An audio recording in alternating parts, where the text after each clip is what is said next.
In today's class, we will design the remaining components of internal combustion engine. And at the end, what I would like to do is I would like to introduce you, or at least show you a software that is used typically to design a single cylinder engine. So when I was working on the Weissman hypocycloid engine, wherein the connecting rod does not articulate, connecting rod and piston, they are one single piece.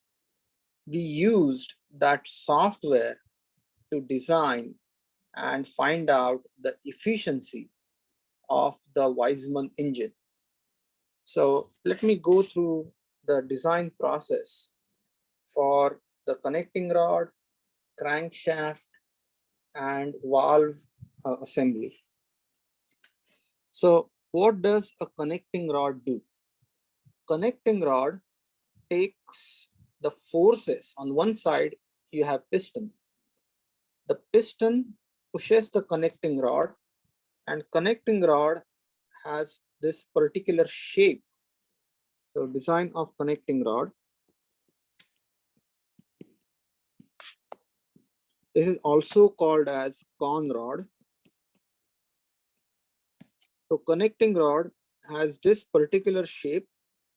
You have a small end, then there is a big end. So this is how the connecting rod looks like. And if you look at the big end, usually you're gonna have some sort of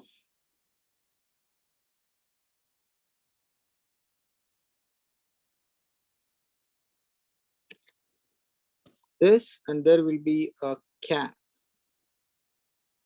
on this side.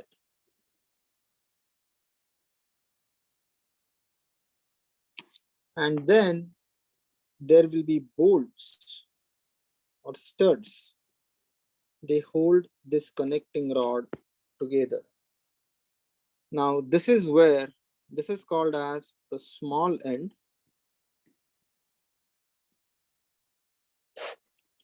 This is called as the large end, or also called as the big end. This is where the piston pin sits. This is where the piston pin, and this is where the crankshaft, or basically the crank shaft pin fits.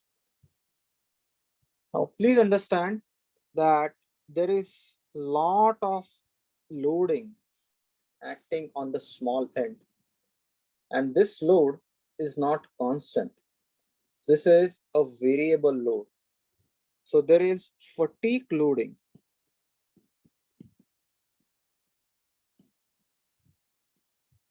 on the connecting rod.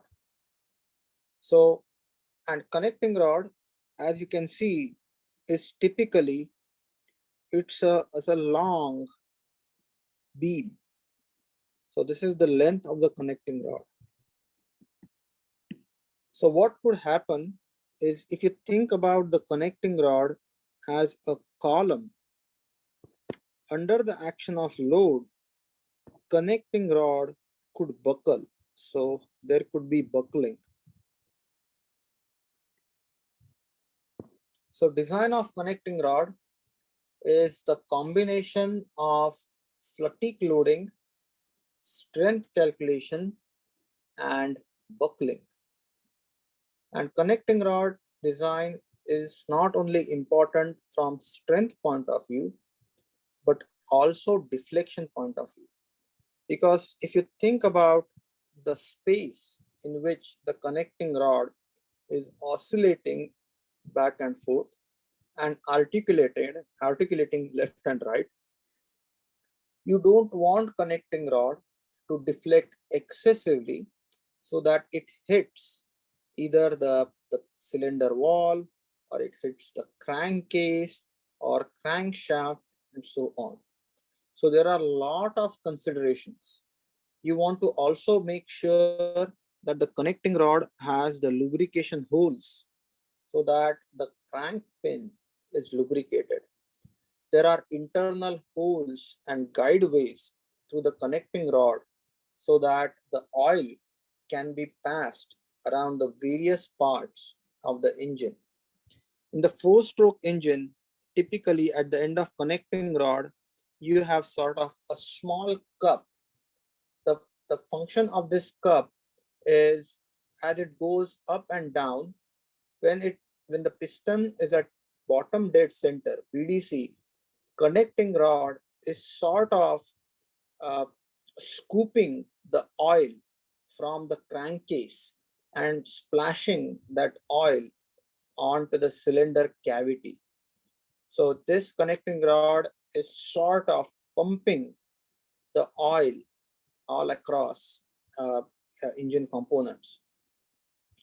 So design of connecting rod typically means we need to find out different dimensions. So what are we going to find out? So usually we want to find out dimensions of connecting rod.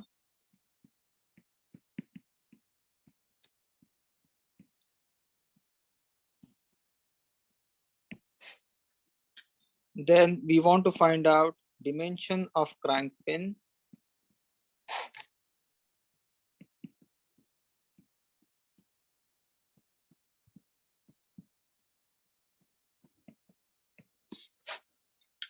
Dimension of the piston pin small end.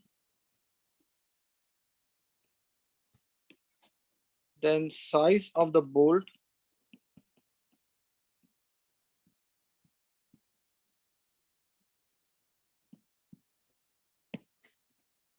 And the thickness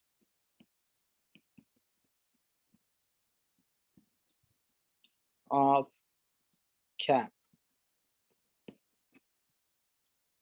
And what we are going to do is we are going to go through this step-by-step approach to find various dimensions. A quick side note, when we design for buckling, we are going to use the Rankine formula, Rankine equation for buckling.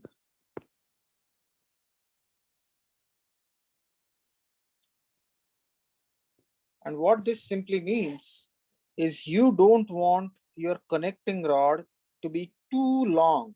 So just I want you to visualize if you have a connecting rod, something like this, that is longer than necessary. And what could happen because of the high gas load, this connecting rod could buckle something like this. Now, this could be elastic buckling, which means this shape change could be temporary, or this could be plastic buckling. But both of these are not required. Basically, they need to be avoided. So we will try to design the cross section for the buckling. It is customary. Usually what they do is use standard dimension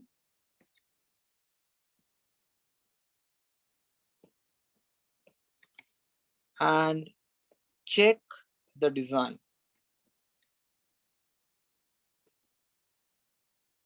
What do I mean by that? If you look at the cross section of the connecting rod, for small connecting rods like weed whacker engines or very small engines with very small amount of force transmission, you could see sort of a rectangular connecting rod, which means you may see that your connecting rod is just like a link. So connecting rod is sort of a link, and the end piece could be bolted on. However, for the connecting rods of actual engines, the shape is usually, if I were to take a section XX, you will notice that it's an I section. So you will observe that the connecting rod usually has a symmetric I section. So it's an I section. And the reason for I section is this section has the highest strength to weight ratio, because this section, we want connecting rod to be strong, but at the same time, we want connecting rod to be light, because this connecting rod is moving at a very high velocity. What it means, the inertial forces on the connecting rod are going to be super high. So lower the mass, lower the inertial forces, lower the fatigue loading. So we want our connecting rod to be super light. Sometimes for very critical applications, it is not unusual to use a material like titanium, which is super expensive, but super light and super strong for connecting rod design. But usually the connecting rods that we see in internal combustion engines are made up with steel. In which they can be cast and then they are machined. The other thing that is important is connecting rod needs to be properly balanced in plane and out of plane. Because try to understand, you have this engine that is running at super duper high speed, and all of a sudden, if the connecting rod for some reason is not balanced, then the shaking forces or vibration forces will be enormous. That will break the engine apart. So that's why the connecting rod need to be properly balanced. So what we are going to do is we are going to go through the design process and try to find out the dimensions, and then we will move on to the small end, big end, and then finally, once we have the whole system, whole connecting rod design, one can go to some CAD geometry or SolidWorks or CATIA and design and draw the connecting rod. So let's start with design of connecting rod, determination of cross section. Step 1, determination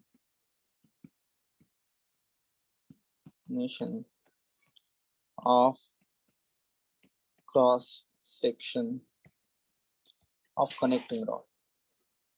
Now understand, the connecting rod is changing in the cross section.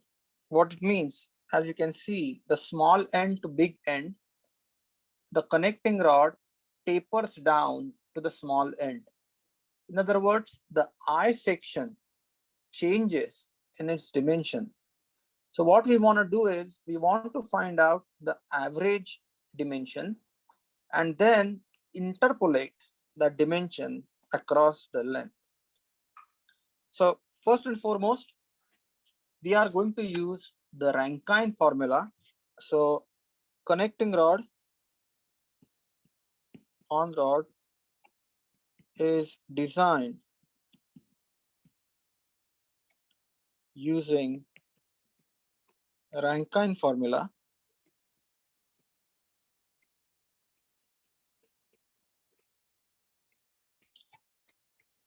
So let me give you this formula. So in this formula, you want to find out WB, which is the buckling load.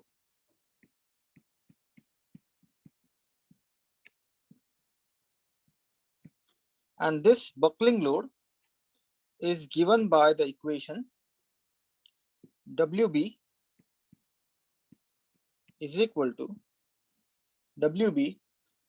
to sigma C times A divided by 1 plus A L divided by KXX square. So Remember this equation? This equation you should have seen at least in some form in egr444. So what this equation is, sigma c is the compressive yield stress. Sigma c is compressive yield stress.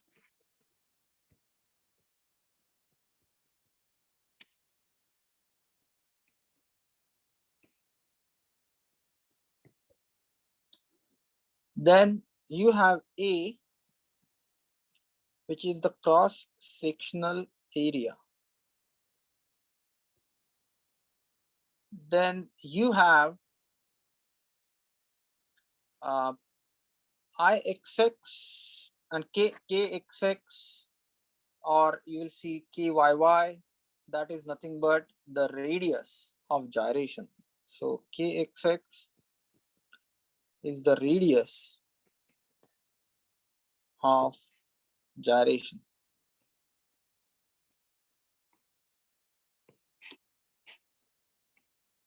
And L is the effective length or equivalent length of the connecting rod. Now, what do we mean by this equivalent length? I want you to do this thought exercise.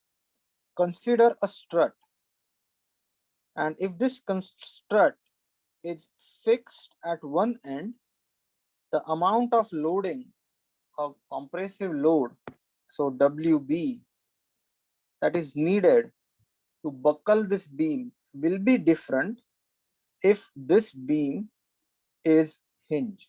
So think about it like you have this end hinge. So the amount of compressive load that would buckle the beam depends upon the end conditions. And if you look at the connecting rod in one end is nothing but acting like both ends are hinged, and connecting rod in on one plane, you would notice that as if that connecting rod is fixed. So what I want to do is I want to show you what I mean by that. So this is the crank. This is the crank. And this is where the big end of the connecting rod is. So visualize that you have your connecting rod somewhere here.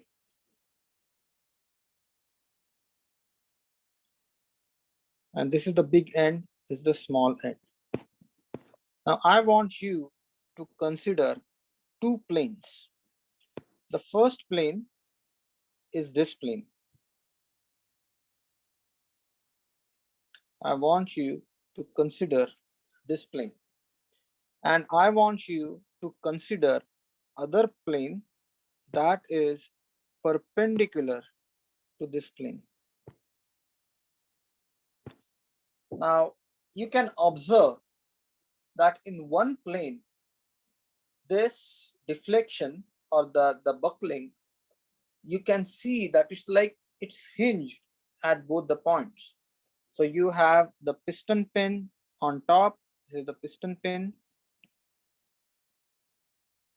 and you have the crank pin at the bottom. But if you look at the other plane, when you are looking at the buckling in this plane, and let me show you what plane I'm talking about. In this plane, there are no hinges. So it is as if connecting rod is fixed at both ends. So WB is going to be different depending upon whether the connecting rod is considered in the x-axis or the y-axis. And it's a customary So let me show you the cross section of the connecting rod. This is sort of a design rule that we consider this axis as XX and this axis as YY. In other words, the load that is needed to buckle the connecting rod in the XX plane is different than the load that is needed to buckle the connecting rod in the YY plane. So WB about Y axis, and which is very important, WB around Y axis uses the radius of gyration about XX. Oh, I'm sorry. This is X axis. X axis. So KXX is the radius of gyration in XX. This is the WB around X axis.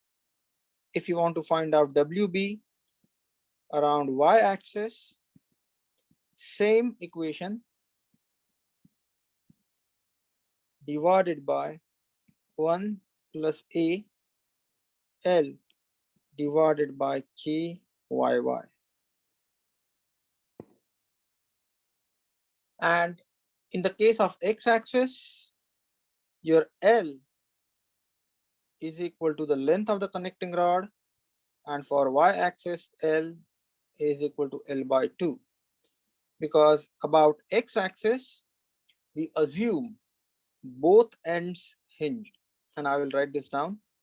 So both ends hinge, and about Y axis, both ends fixed.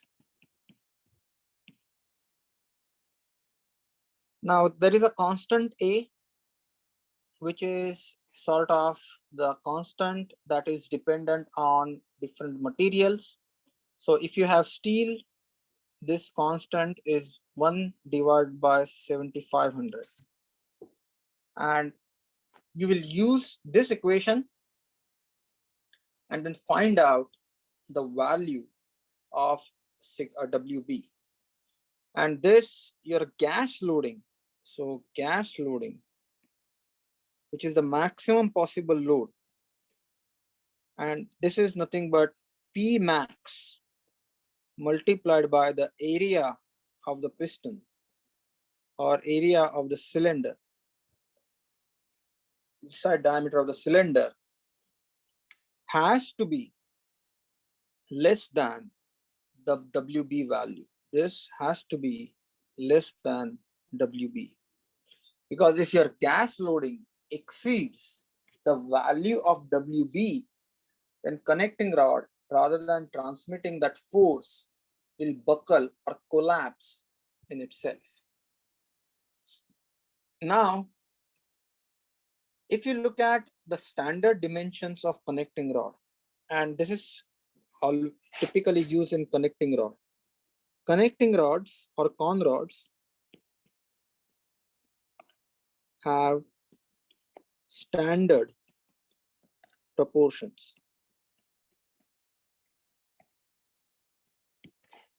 And if you look at the I section of the connecting rod,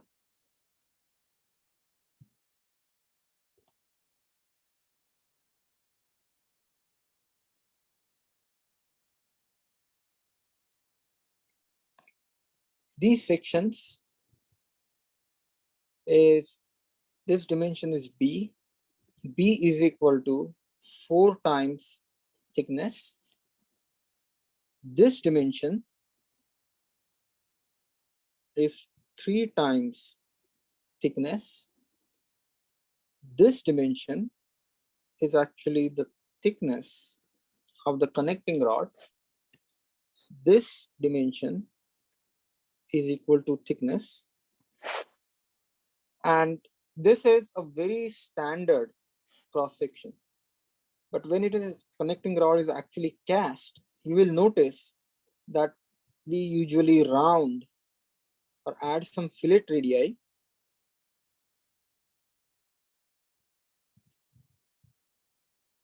and make these sections round so that there is no stress concentration. So if you look at this total height, the total height is 5t and total width is 4t. This is called as the web of the connecting rod, and this is called as flange of the connecting rod. Now, let me show you, let me just repeat the cross-sectional axes. This axis is YY, and this axis is X. So these are the standard dimensions of the connecting rod.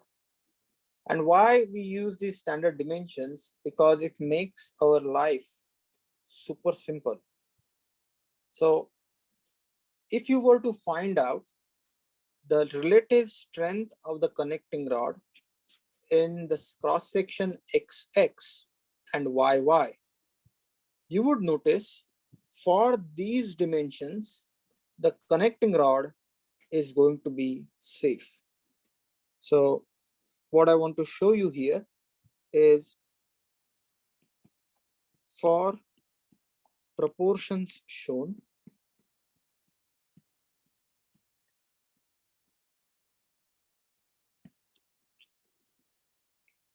value of Ixx divided by value of Iyy, irrespective of the material you use, is in between 3 to 3.5. And that means if you look at the relative strengths of the section, so section is equally strong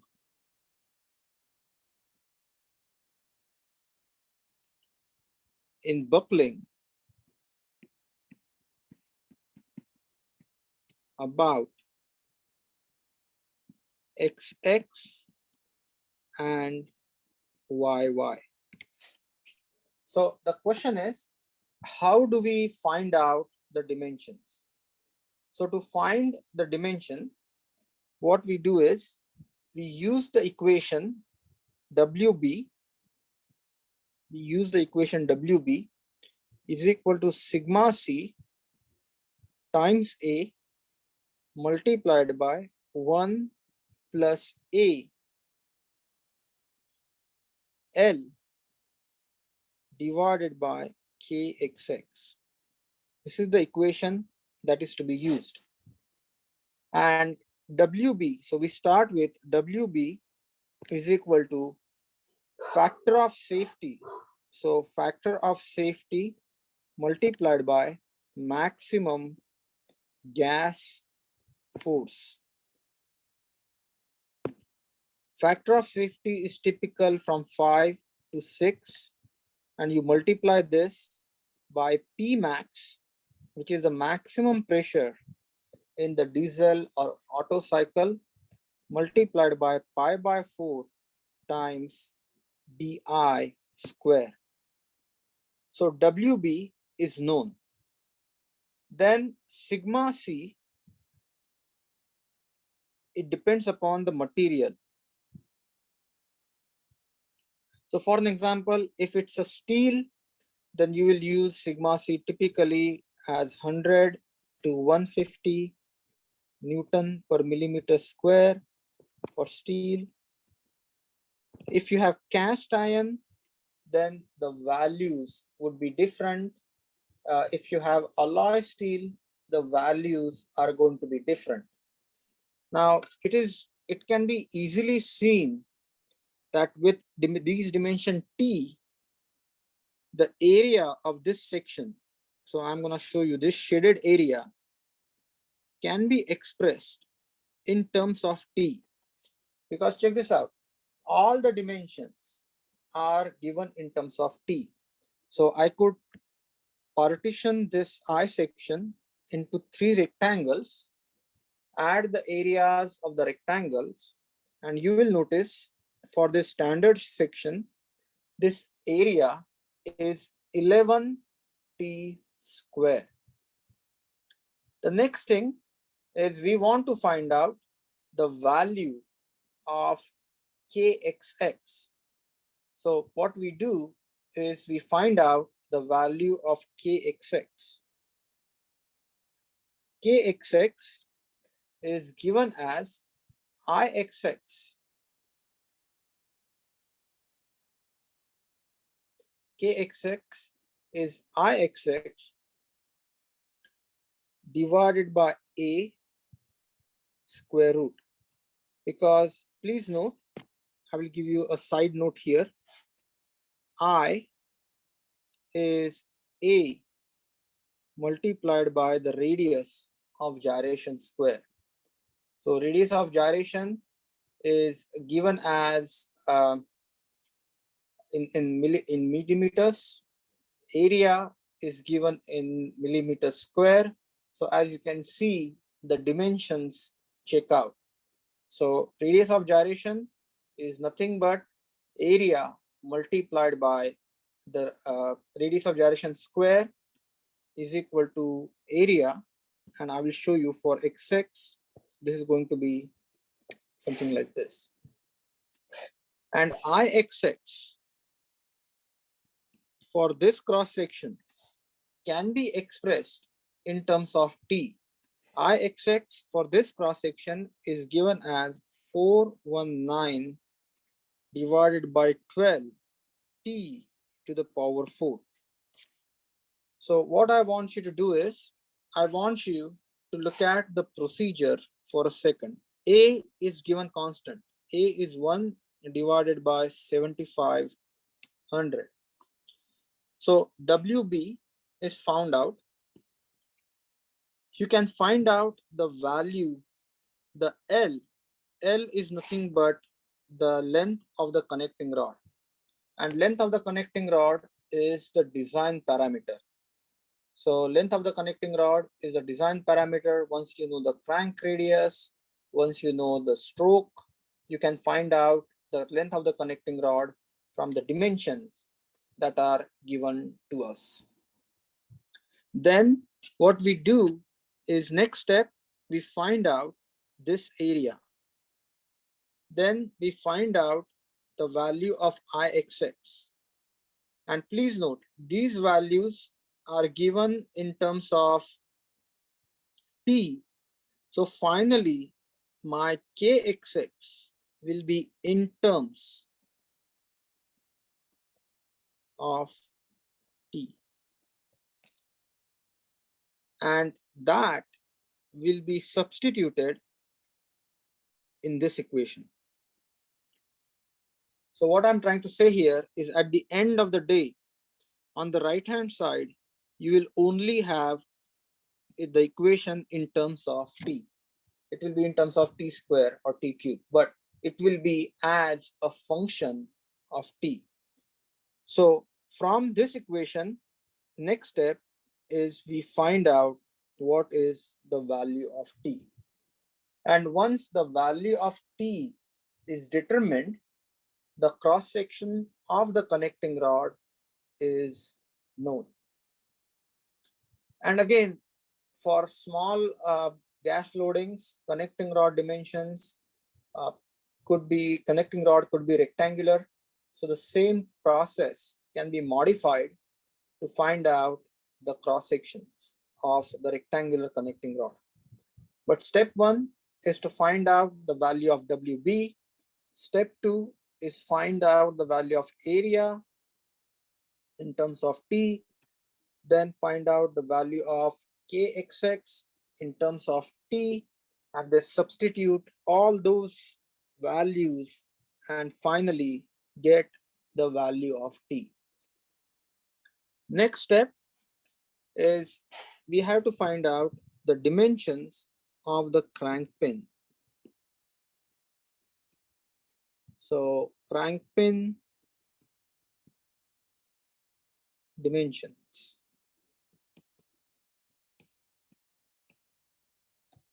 And the piston pin design or dimension. And this process is not difficult at all. So for a minute, think about this is similar to the pin design that we studied.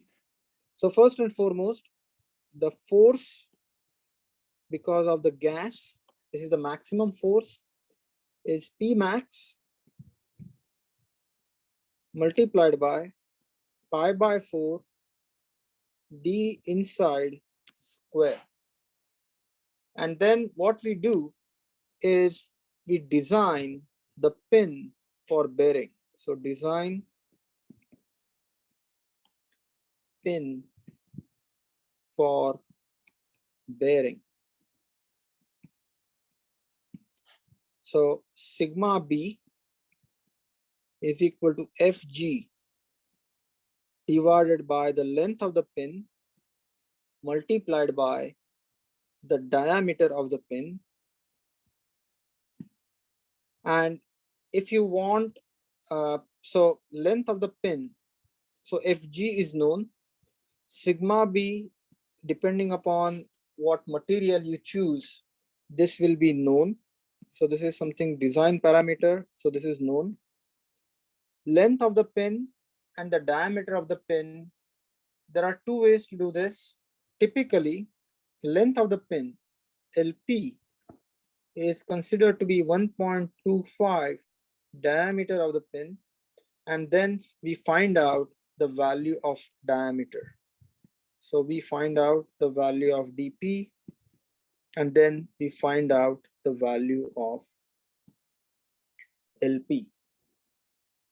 Now the next thing is we have to repeat the same procedure for crank pin, and we have to repeat the same procedure for piston pin.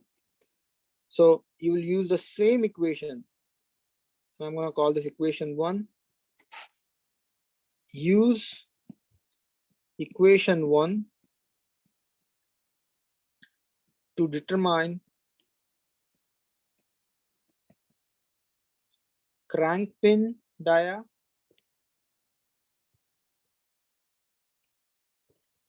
and piston pin dia.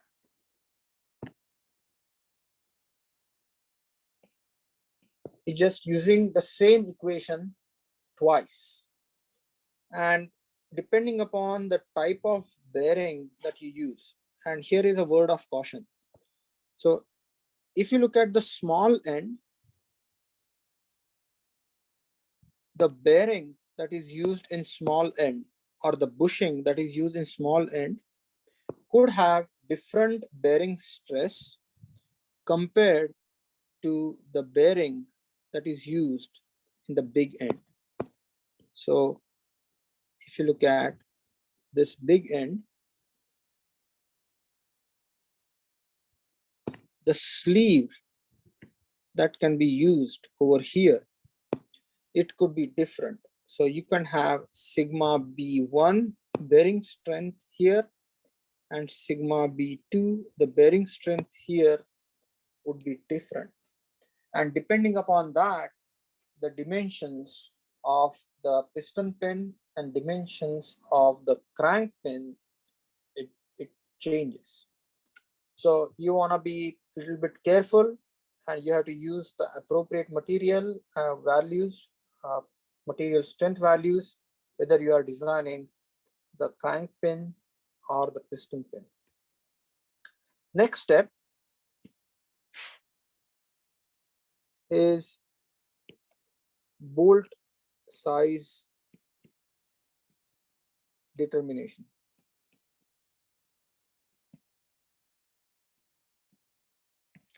So you have this big end cap that is bolted on to the connecting rod, and these bolts, this hold this cap in place.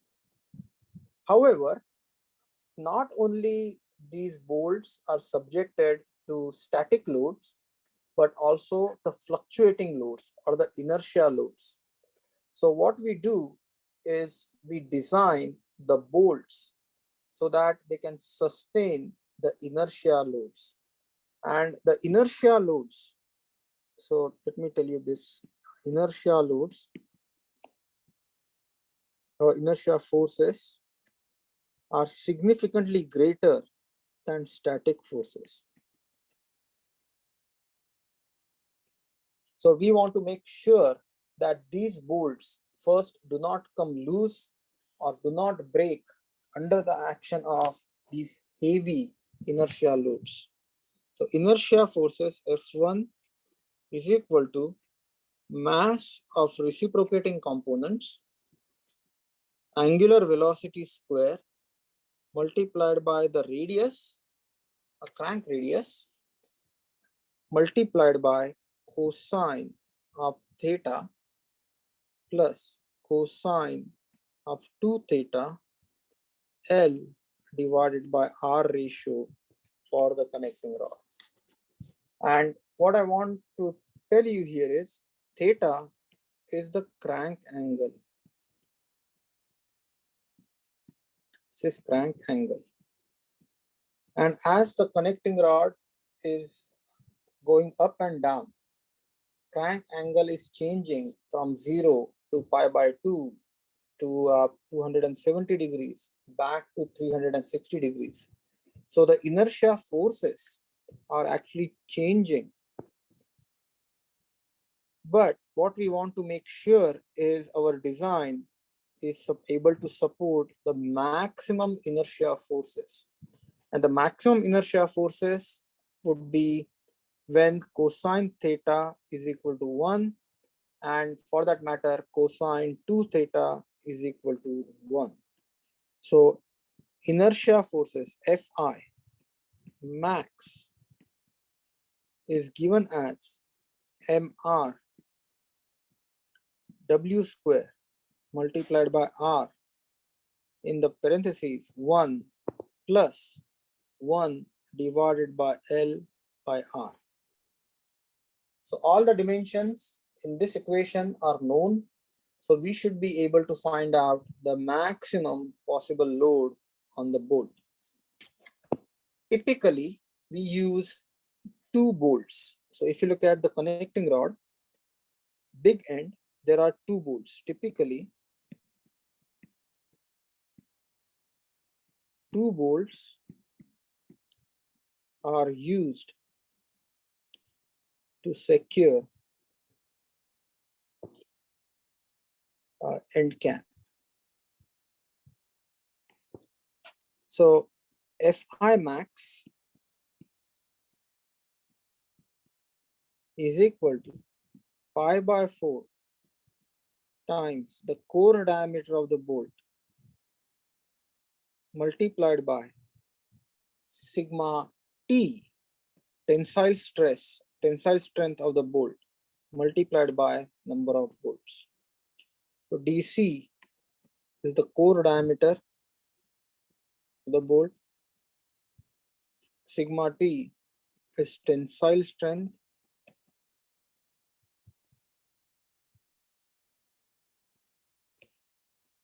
And since we are using 2 number of bolts, so it is multiplied by 2. And from this, you can find out the value of the core diameter, and then we can actually find out from the catalog or from some vendor like Granger or maybe Amazon. You can find out the values for the diameter, or you can select the bolt.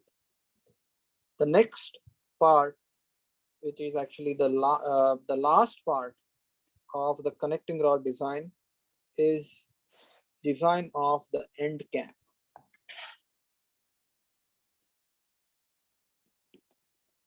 Design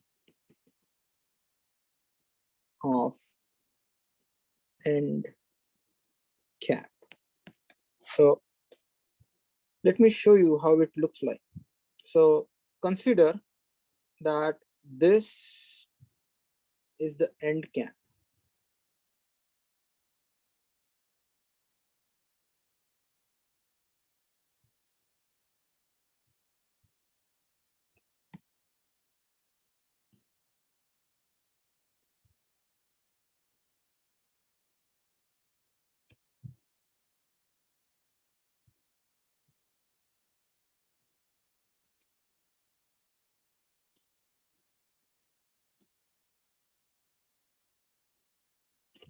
So this is how the end cap looks like. And these are the holes, and the bolts go through this, and on the other side you have the connecting rod. So if you were to look at, you will see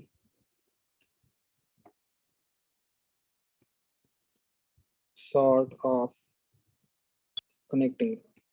This is where we are going to have the portion of the connecting rod. So this is on rod, and this is the end cap. And the bolts that we designed, they are going to hold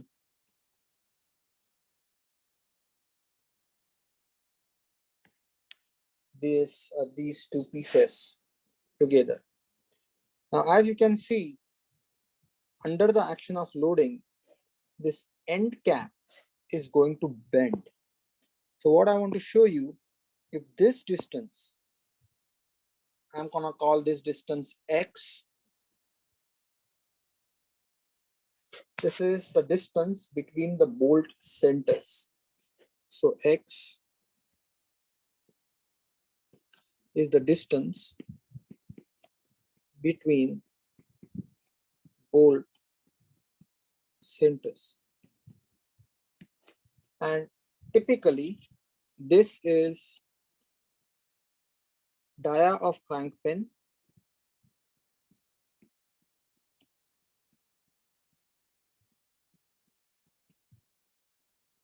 plus 2 times bearing liner thickness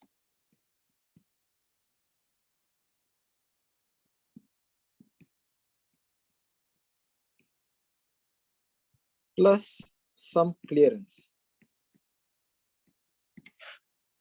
And this distance is called as BC.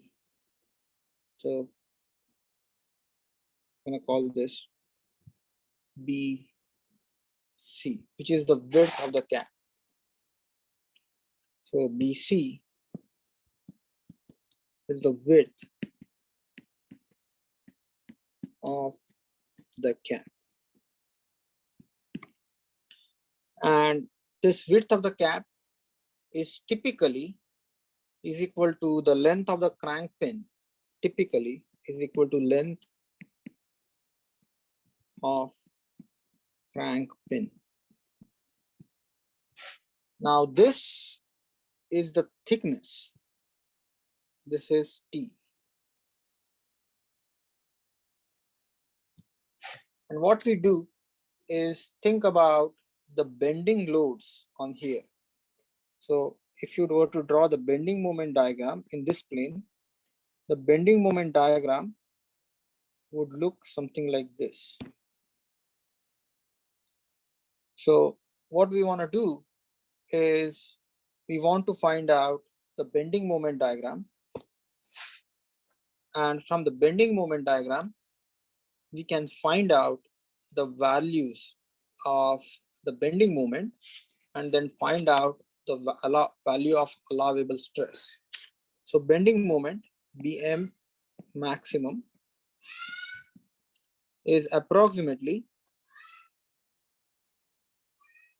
force times the distance. This is the maximum force times the distance divided by 6. And this is, you can actually take this as the maximum gas force. Sometimes I have seen people use maximum inertia force because they suspect that inertia force is the maximum force that the bolts will be subjected to. So depending upon what design book you use, you can have different values. Now, some of you may ask me this question, where is this number coming from? And this actually something is called as the design trade-off.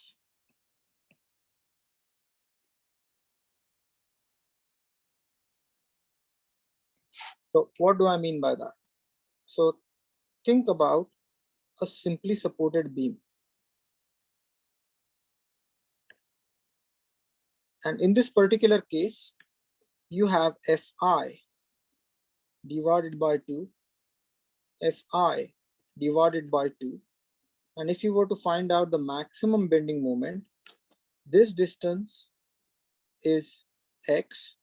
So you are going to have Fi multiplied by x divided by 4 as the maximum bending moment. However, please understand that this bending moment diagram assumes that our beam is flat.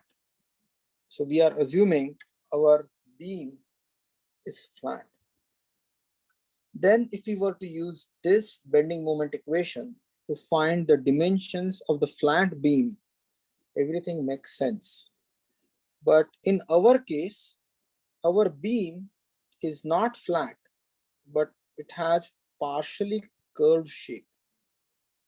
Clearly, because of that, what's going to happen is, I just want you to put your thinking hat and realize that if you start bending this guy, and if you start bending this guy,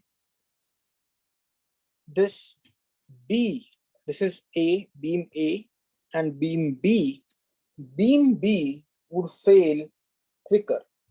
And that is because it's not a straight beam, but it's a combination of the straight beam and the curved beam. So the idea is, how do we design this combination beam, which is part of the straight beam and the curved beam? And the right approach is using some sort of finite element software like SolidWorks or CATIA or ProE. But if we still want to achieve conservative results, what I'm going to say is I'm going to increase the value of the bending moment. I'm going to increase the value of the bending moment. So rather than fx by 4, fi x by 4, I would make it as fi x. I would change this value. And if I were to change this value, and then I will try to design the system. And if not, you can still go ahead with fi multiplied by x divided by 4 and still design. But you will notice some books, what they do is they multiply that dimension by about 1.2 to 1.5 times to account for this change in the shape. So this is called as the design trade-off. And if you look at the empirical relations or design data book, engineers have used this relationship over last 100 years and have gotten good results. So this is what we stick to. So we can come up with some design trade-off and then make sure that we sort of augment our design or make the dimensions a little bigger to compensate for uncertainties in loading or uncertainties in shape or sometimes uncertainties in manufacturing process. So this acts like sort of factor of safety. So once we have the bending moment max, sigma b is equal to bm max divided by I multiplied by y. So what you can do is you can find the value of I is equal to B D cube by 12 and value of Y is T by 2. So the only one unknown from this equation is value of T, which is the thickness of the end cap. And with that, your connecting rod is designed. You can find you have found out the critical dimensions. Now then you can sketch the connecting rod in the CAD software and perform slightly advanced analysis using finite element approach. Okay, any questions at this point?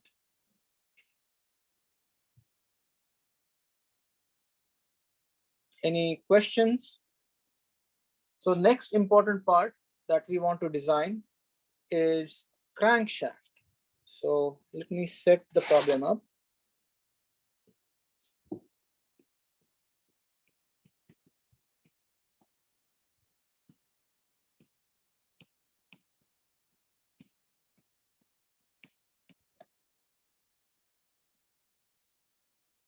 Now there are variations in the design of crankshaft. So if you look at a single cylinder engine, so you have piston, you have cylinder, and what you have is you have a crank. You can have a cantilevered crank. So you can have a crankshaft that is cantilevered. You can also have piston cylinder assembly. You can have a crankshaft that is simply supported, which is supported on both ends. So the idea is I'm going to give you some basic guidelines for design, but then again, you may have to change these design guidelines depending upon whether you have a crankshaft that is cantilevered, whether you have a crankshaft that is simply supported. Since we are looking at the design of single cylinder engine, we would get a system of equations that is solvable. Unfortunately, what happens is, consider the case that you have multiple cylinders, maybe 2 cylinders, 3 cylinders, 4 cylinders, or as high as maybe you have a V6. So in that case, the problem becomes quite complex. So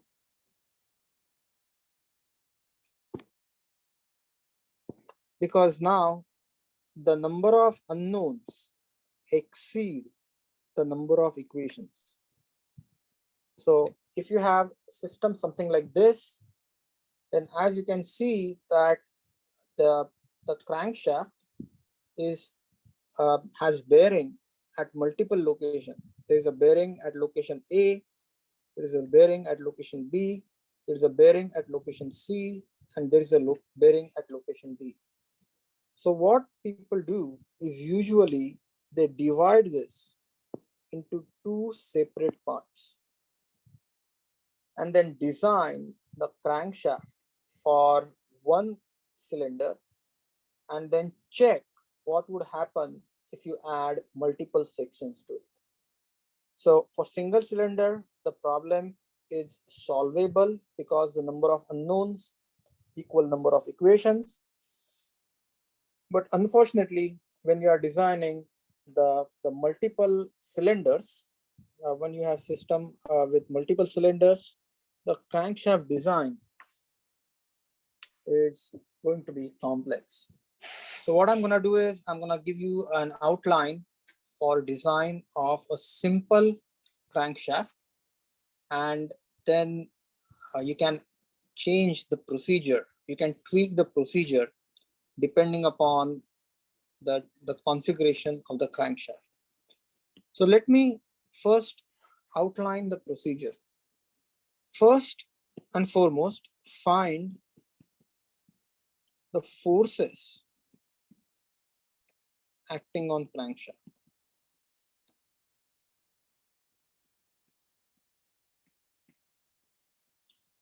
And I will give you the equations for different types of forces. The next is from the geometry, find distances.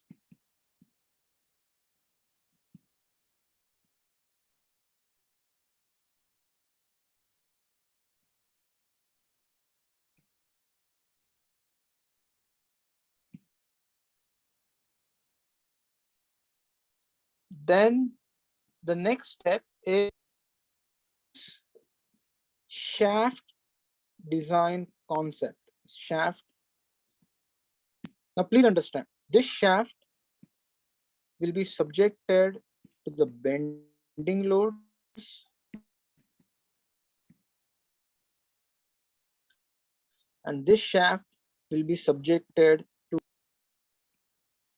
and the geometry, we have to find out the bending moment. I'm going to find out BM. And the problem is not straightforward finding the bending moment, because you can have bending moment in horizontal direction. You can have bending moment in vertical direction. So once you resolve the forces in appropriate plane, you will find out the bending moment in the appropriate plane. And then you will find out the value of torque. Then you want to find out the bending moment, which is resultant, which is the resultant of these two guys. So you want to find out the bending moment that is resultant.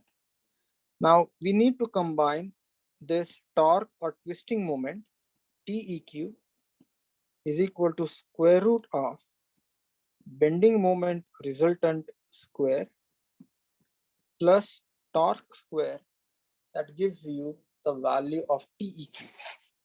And then finally, we know the equation tau is equal to TEQ divided by J multiplied by R, and that should be able to get us the crank shaft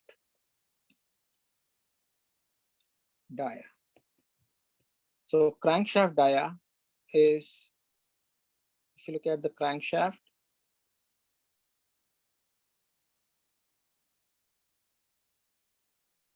this is how the crankshaft is going to look like. This is crankshaft dia.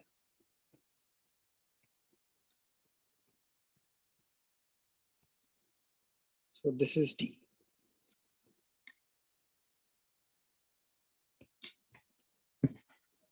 Then what we do is we want to find out the web. This is called as the web design. So this is the web,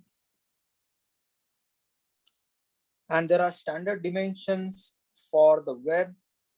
And if you were to look back a little bit, if you look back a little bit for the connecting rod design, the crank pin dimension is already determined.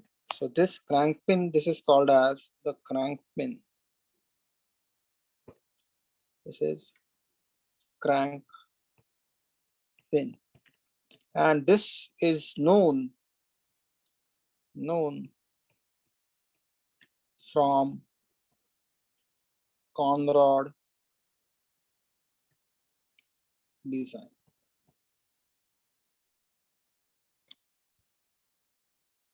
Now there are some additional things. Many a times what you do is you add a flywheel to this crankshaft. So flywheel is this huge chunk of material. This is sort of a heavy disc. What this disc does is it takes the energy in the power stroke and distributes to the suction, compression, and exhaust stroke. So this flywheel, it absorbs the excess energy during the exhaust or expansion stroke and then smoothens out that energy. So basically the energy that is required for the suction, compression and exhaust stroke is given up by the flywheel. So what happens, whether we notice it or not, the speed of the flywheel fluctuates. So delta W. So the flywheel is storing energy. So during expansion stroke, during expansion, flywheel stores energy. This is flywheel. And then it gives energy during suction, compression, and exhaust. And this continuous exchange of energy causes the speed of the flywheel to fluctuate. So I'm going to stop here and give you a break for 15 minutes, and then we will continue with the design of crankshaft. So I'm going to pause the recording. So depending upon what design philosophy you follow, there are slight variations in the crankshaft design. And if you go to an industry, for example, if you go to Ford or General Motors, or maybe if you go to Tesla, you won't design a crankshaft because electric cars don't need a crankshaft. But if you go to Chrysler, you go to Nissan, and you work on their engine design department, then they will have their own guidelines on designing the crankshafts or different engine components. So what I would do is I will give you the most generic procedure for designing the crankshaft. And then depending upon the changes in the configuration, you can make changes to the design procedure. But here is the simple procedure for design of crankshaft. And what I'm going to do is I'm going to assume that we are designing the crankshaft for a single cylinder engine. And this crankshaft is symmetric. Crankshaft is symmetric and it has bearings on both sides. So this crankshaft is simply supported. So if you want to look at in the side view, the way this crankshaft would look, and I'm gonna try to draw a three-dimensional picture because the forces on the crankshaft, they are not in just one dimension, or they are not just planar, but usually they are in two dimensions. So this is the crank pin. Then here is the second web. And then here is the crankshaft. So here is the same center line.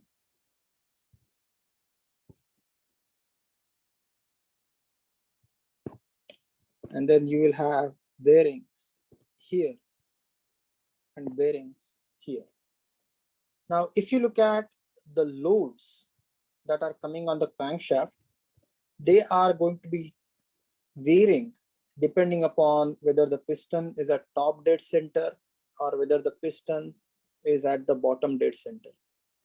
Now, another approach is sometimes what you have is you have a big flywheel that is attached either on the right hand side or on the left hand side, and that gives you the additional weight or force. So if M is the mass of the flywheel, MF is the mass of the flywheel, MF, mass of the flywheel, times G is going to be the weight of the flywheel that is acting down. In certain cases, you could have, and some sort of gear train on one other side of the crankshaft. So for an example, you could have some gears. So in that case, you will have to take into account the weight of the gear to find out the forces. So at the end of the day, this is a shaft design problem. So what I want to show you is, for a second, I want you to visualize that you have this shaft, and even though this shaft is not a straight shaft, and you have some load that is acting over here, and the maximum load that would be acting on the crankshaft is the gas pressure, which is P max multiplied by the area. So that is the maximum force that would act on the crankshaft. When you design a crankshaft, first and foremost, you need to decide the distance between the bearing centers. So this is the distance. And this distance between the bearing centers is dependent on the engine geometry.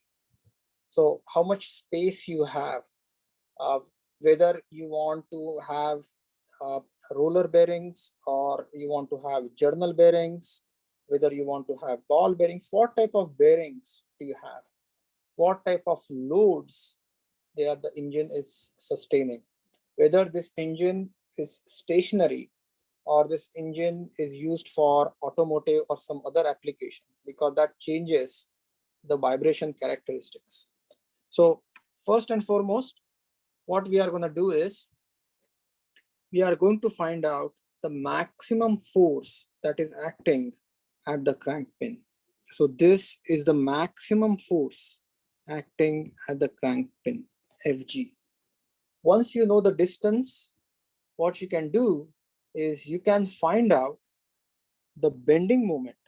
You can find out the bending moment. So this is the distance.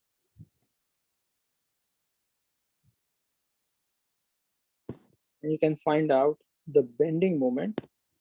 And if this bending moment will be M is equal to Fg multiplied by distance divided by 4. And again, here is something to keep in mind, that our assumption when we are designing is that this is the whole complete crankshaft. But if you look at the way it is, you have the crank, you have the web, you have the crank pin. So it's not a straight crankshaft. So this is M. Then you will find out the torque. And this comes from the engine power requirement. So torque transmitted. And then you can find out the T equivalent, which is square root of M square plus T square. And then you can use the equation tau is equal to TEQ divided by J multiplied by R. Now, a slight twist in the problem is, what would we do if we have flywheel on one side or if we have a gear train on the other side? First and foremost, for any case, we first draw sort of a free body diagram. In the free body diagram, we assume the gas force. If it's a symmetric crankshaft, we assume the gas force at the center. And now imagine you have the flywheel over here.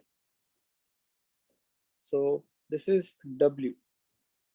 So with the dimensions known, there is some overhang here. So I'm going to call this distance H. This is some overhang. And this is the distance.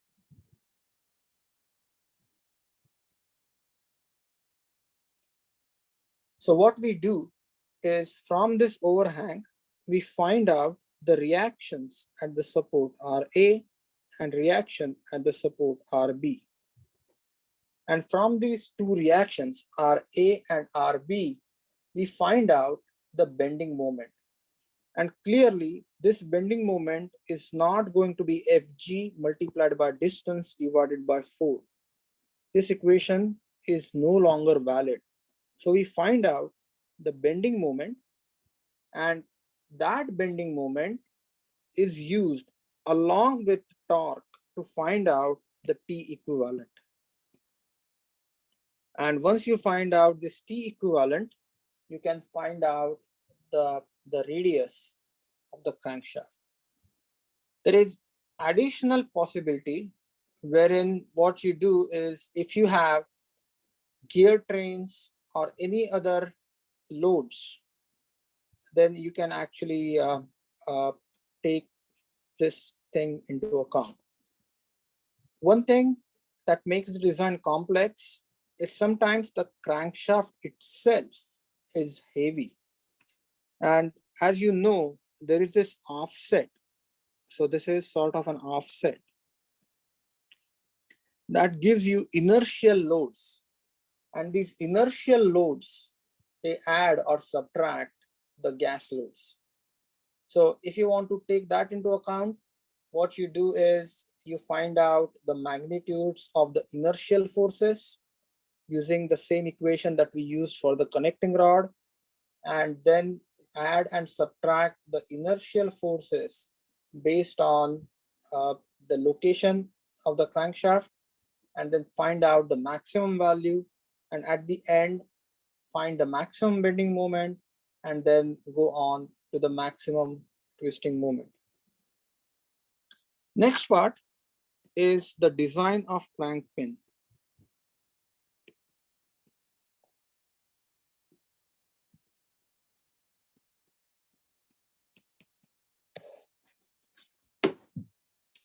And excuse me for a second, I'm gonna take a minute break.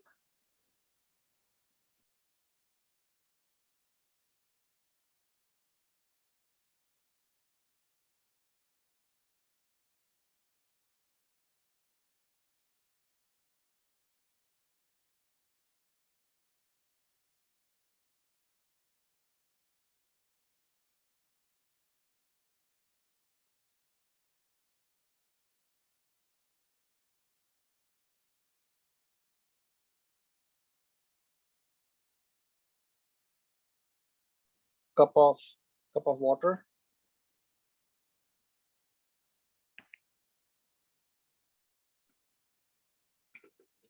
So design of crank pin, this comes from the bending equation. So let me show you what happens in the case of design of crank pin. Now, if you look at the connecting rod design, we already know the diameter of the crank pin. Dia of crank pin known from conrod design.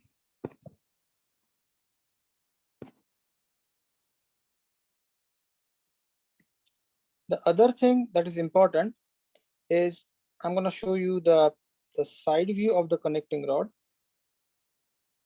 If you look at the connecting rod, this is the big end of the connecting rod, and this is where the crank pin is going to sit. So this dimension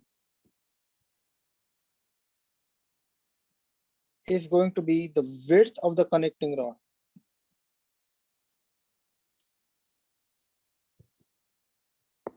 plus clearance. And with that, you have the empirical dimensions that's pretty much known. So you know the crank pin, you know the crank pin size, and you have the crank pin designed. And we already checked, please note, the crank pin was checked for bearing in conrod design.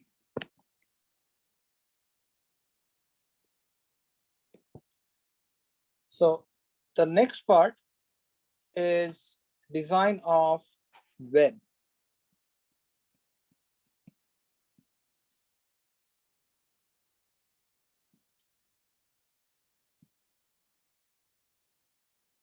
And web is this part of the crankshaft. So this is called as the web. Now, one important thing to notice, usually the web is extended at the bottom. So, and this part is carefully designed. And this actually, as this web is rotating, this acts as a counterweight, counterbalance. So the bottom portion of the web is extended on the other side, and it is the sort of, it's heavier, the shape is different. So if you look at a crankshaft, usually you will see the crankshaft web that is of this shape. So if you were to look at the crankshaft, you will not see a web, sort of a rectangular cross section, but you will see this pear-shaped cross section. And the reason for that is this increased mass. So increased mass is going to act as a counterbalance so that the entire crankshaft is balanced about the point of rotation.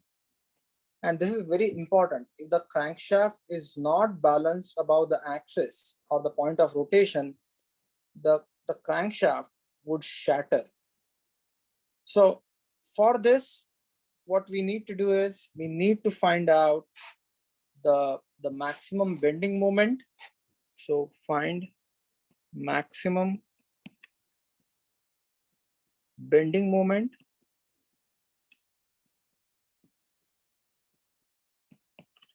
And we looked at problems like this. So you have this f of g, and because of the f of g, now I want you to look at this is going to bend. So I will show you in front view, just a simple diagram. You have loading here, Fg. Because of Fg, this web is going to bend like this. This is the bending moment. And you can have standard dimensions for the web. So for an example, if this dimension,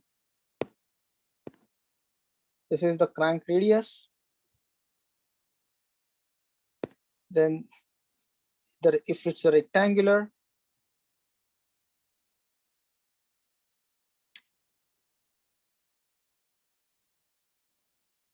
this will be the crank radius plus clearance.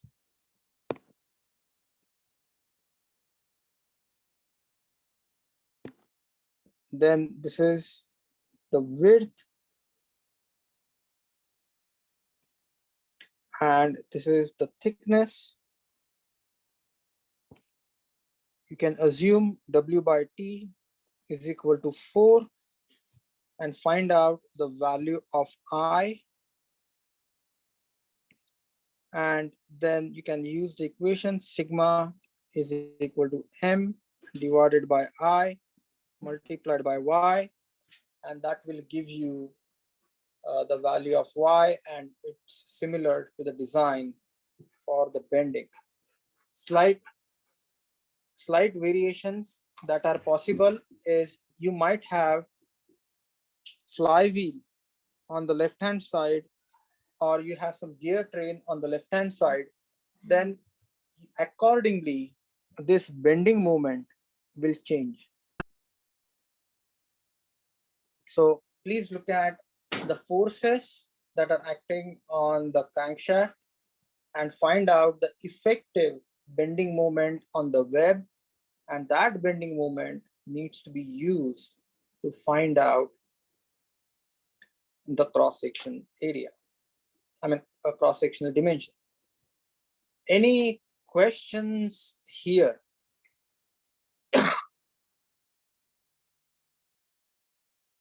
Now, the last part which I want to talk about is the valve and valve train assembly. So if you look at the valve gear assembly, so design,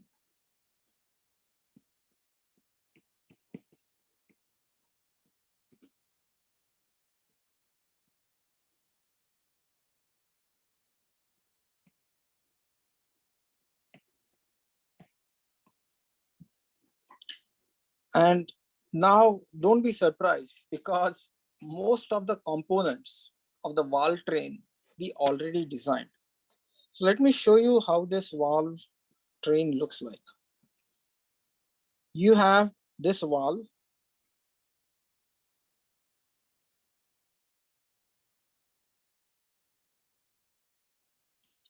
and then you have this lever,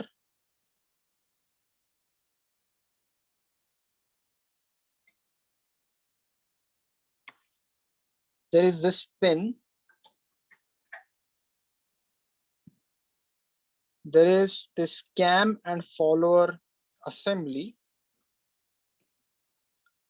and what you have is you have a camshaft, and the shape of the cam is in such a way that these valves close and open at particular time. Now we want these valves to be normally closed. So you want to have the spring that will make sure that the valves are closed. So this cam rotates this rocker arm. This is called as rocker arm because this rocks back and forth, and this rocker arm pushes this valve, and then this valve, this is the part of the manifold. This is actually the manifold.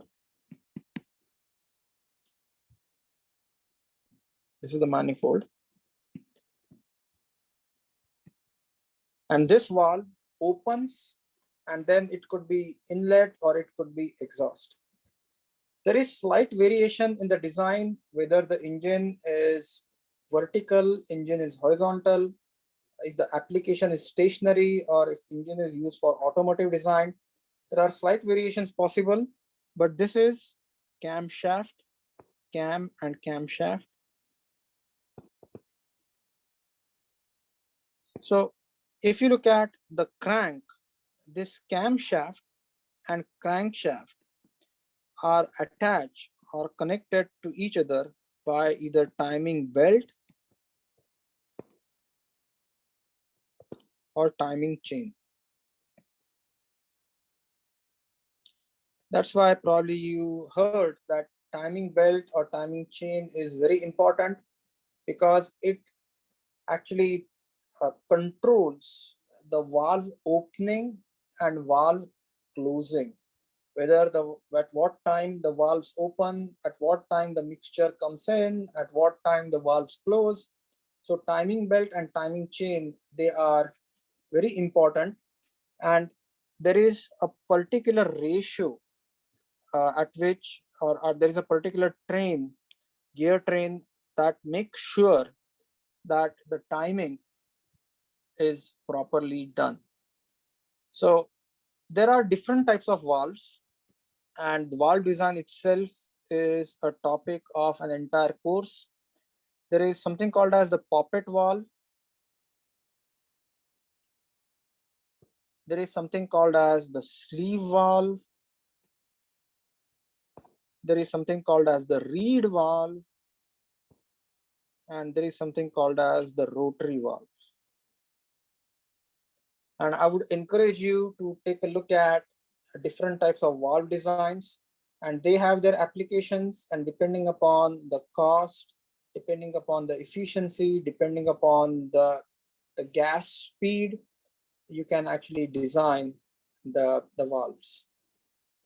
So what are the important dimensions of the valve? So first dimension is thickness of disc.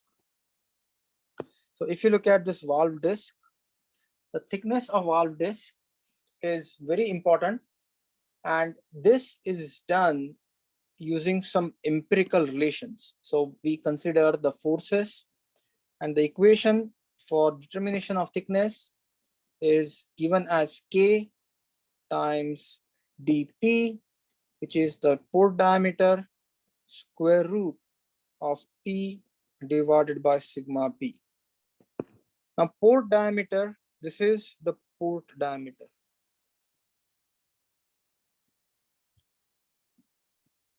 And port diameter again is dependent on the design guidelines, because here is something interesting that I want to talk about. Think about the gases that are coming in. Think about the gases that are coming in. And all of a sudden, these gases, they meet an obstruction that changes the swirling of the gases. So as soon as the valve opens up, a teeny tiny opening opens up that causes some sort of local turbulence in these gases that affects the velocity, effective velocity at which gases enter the manifold. And you want to make sure that that velocity is well within the range so that you get efficient combustion down the road.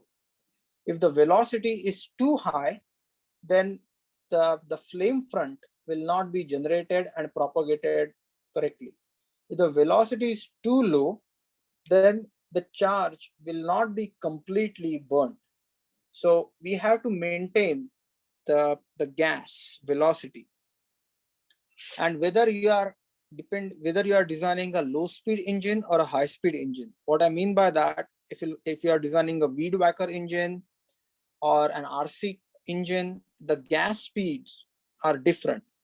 So depending upon the gas speeds, the diameter of the port dP is the diameter of the port that is dependent on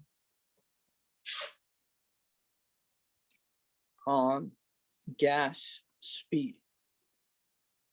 And that depends upon whether you are designing a high speed engine or you are designing a low speed engine.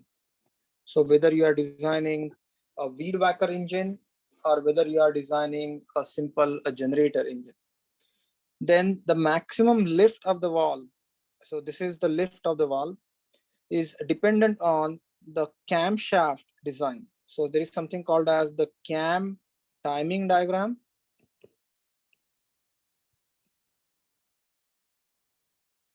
And I don't know if you have seen this, but usually you will actually have some sort of curve depending upon whether you want uniform acceleration, uniform deceleration, or depending upon whatever profile, the lift that you want. This is theta of cam. So based on that, you come up with the lift profile, and from the lift profile, you can actually find out the forces on the cam. So you can find out the forces on the cam. So cam design is based on the lift profile, and then we find out the forces, and then we find out the surface wear. So this is called as Hertz stress, or also called as the contact stress. So we design the cams based on that. Then if you look at the design of arm is designed, it's based on bending. So this is like a lever, similar to the lever design that we discussed. And there is no generic arm design.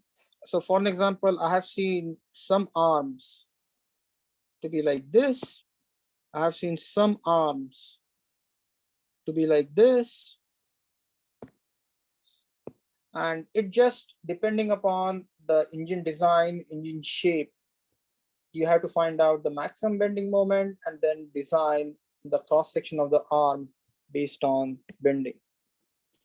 Then the last but not least is the spring design.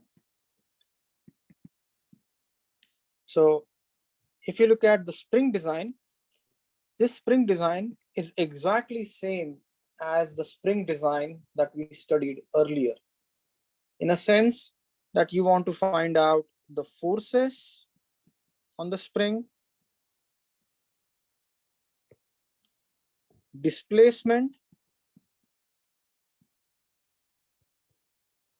and from there you want to find out the outside diameter, you want to find out the inside diameter, you want to find out the number of coils. So this process is exactly same as helical spring design.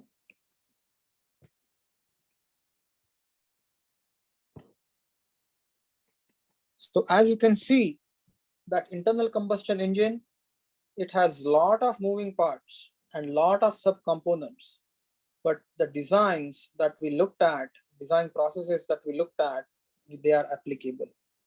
Sometimes you have this rocker arm and you want to design the pin that that is going inside.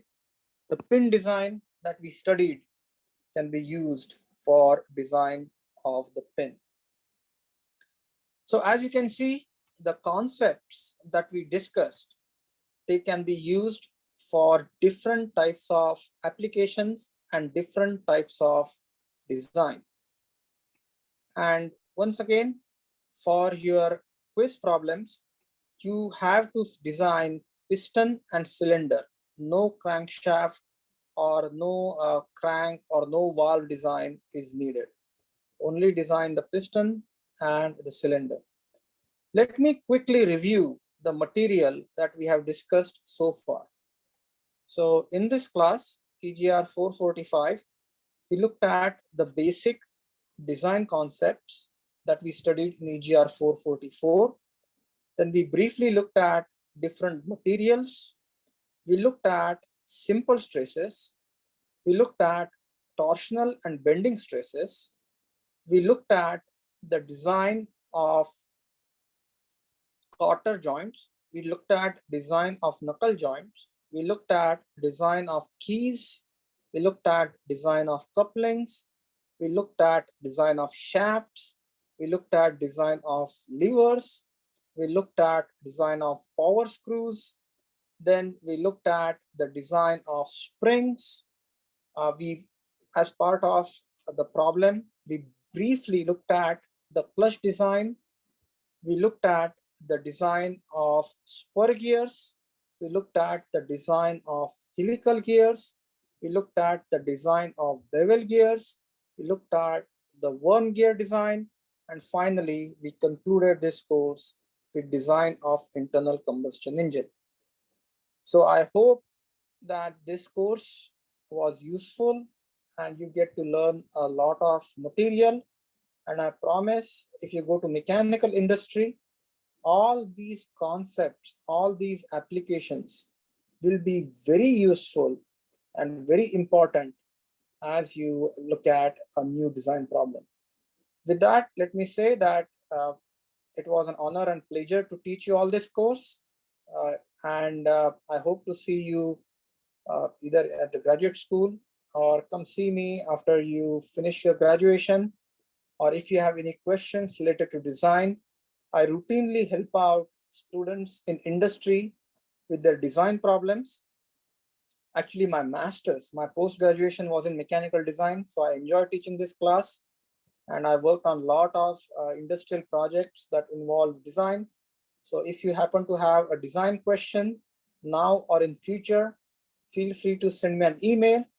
Also, all these lectures are on YouTube. So in case if you want to review some material for any reason, you are welcome to go back and review the material. And thank you all for taking this course. And we are done with this curriculum. If you have any questions, I would be happy to answer.